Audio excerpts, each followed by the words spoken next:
In the prestigious Oxford High School, 5 friends from wealthy families formed an unbreakable bond.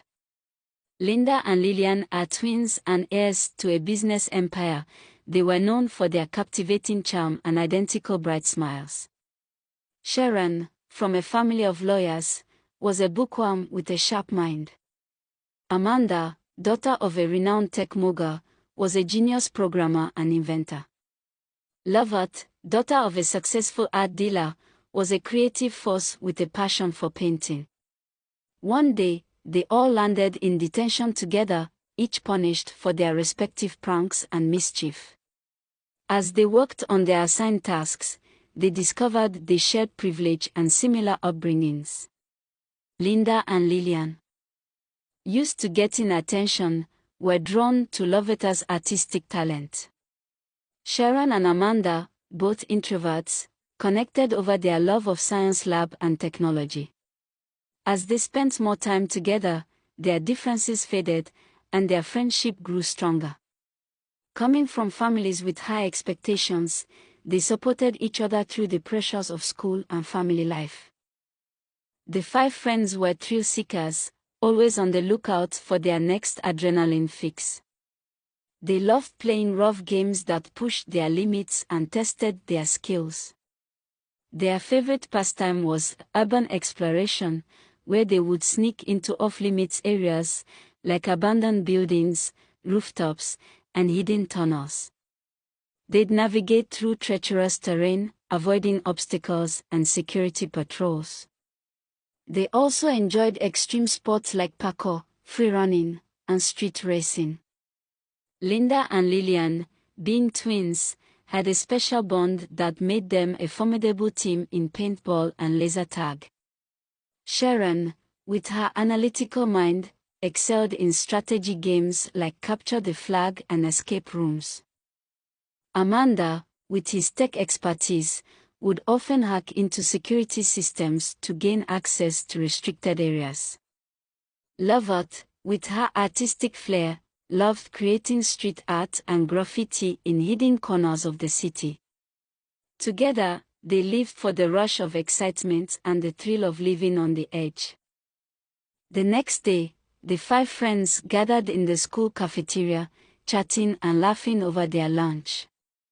Lovett, looking concerned, leaned in close to the others.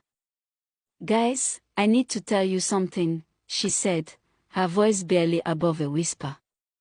"I overheard my parents talking last night about a game that's been causing a lot of trouble." "What kind of game?" Linda asked her curiously. "I'm not entirely sure," Lovett replied, "but they mentioned that it's been linked to a bunch of deaths. Apparently, people who play it become obsessed and start to do dangerous things." Sharon's eyes widened. "That sounds creepy. What's the game called?"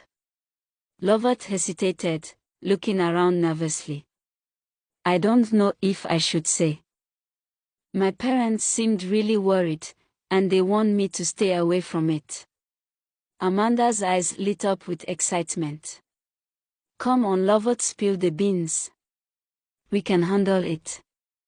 Lovett glanced around the canteen, making sure no one was listening. "Okay, but you have to promise not to tell anyone else. It's called The Summoning." The others stared at Lovett in disbelief, their expressions ranging from skepticism to outright dismissal. "No way, Lovett, you're just making that up," Linda said, chuckling. "Yeah, right, a game that's killing people." "That's just ridiculous," Lillian added, rolling her eyes. Sharon shook her head. "Lovett, you're always coming up with wild stories. This one's just too far-fetched." Amanda snorted. "You're not serious, are you?" "Summoning.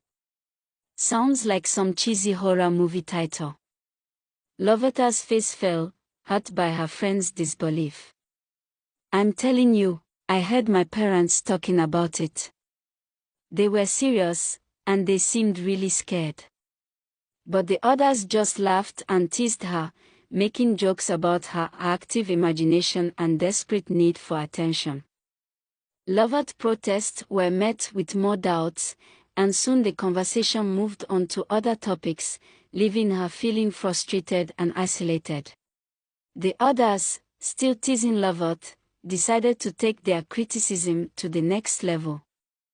"Okay, Lovett, if you're so sure about this game, let's make a bet," Amanda said, a mischievous grin spreading across her face. "Yeah, if it's true, we'll all apologize and admit you're right," Lillian added, her eyes sparkling with amusement. "But if it's a lie, you have to kiss."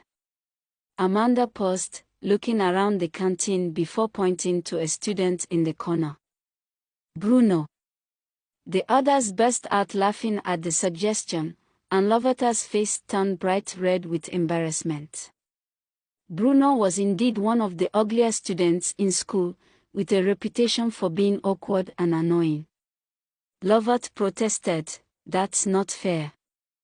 You guys are just trying to humiliate me." But the others were relentless, egging her on to accept the bet. Lovett, feeling trapped and desperate to prove her point, finally agreed. "Fine, I accept your stupid bet. But if I'm right, you guys have to apologize and admit you were wrong." The others cheered and high-fived each other, boldly confident that Lovett would lose the bet. In the hours of darkness, Lovett couldn't shake off the feeling of disgust and embarrassment as she thought about kissing Bruno. The idea of kissing him was unbearable. Her mind was racing with thoughts of the bet and the humiliation she would face the next day. She decided to take matters into her own hands and do some research on the game that had started it all. She pulled out her laptop and began to browse, searching for any information she could find about the summoning game. As she scrolled through websites and forums, she started to realize that there was more to the game than she had initially thought. Players were sharing their experiences, talking about strange occurrences and unexplained events that had happened after playing the game. Some even claimed to have seen shadowy figures lurking in the corners of their rooms. Lovetta's heart raced as she read through the post. As the night wore on, Lovett became more and more engrossed in her research, determined to uncover the truth behind the game and the mysterious forces that seemed to be at work. Lovett woke up the next morning, feeling triumphant and relieved. She had uncovered the secret of the summoning game and was now confident that she could play it without risking any further humiliation or danger. As she got ready for school, she felt a sense of determination wash over her. The drive to school was filled with anticipation, her mind racing with scenarios and outcomes. She knew her friends would be waiting for her, eager to see her kiss Bruno, but she was prepared. She took a deep breath, her heart pounding with excitement and a hint of nervousness, as she marched into the fray, ready to face whatever the day might bring. As the final bell rang, signaling the end of the school day, the friends gathered in the parking lot, eager to embark on their adventure. They had all bought the necessary items, flashlights, snacks, and foods. They settled into their seats and the excitement was palpable. As they embarked on their quest and journeyed deep into the forest depths. When they finally arrived at the haunted house, the group couldn't help but feel a sense of fear and nervousness. The group hesitated, no one wanting to take the lead, but Lovett, gathered courage, stepped forward, and with that, she pushed open the creaking front door, and they stepped into the unknown.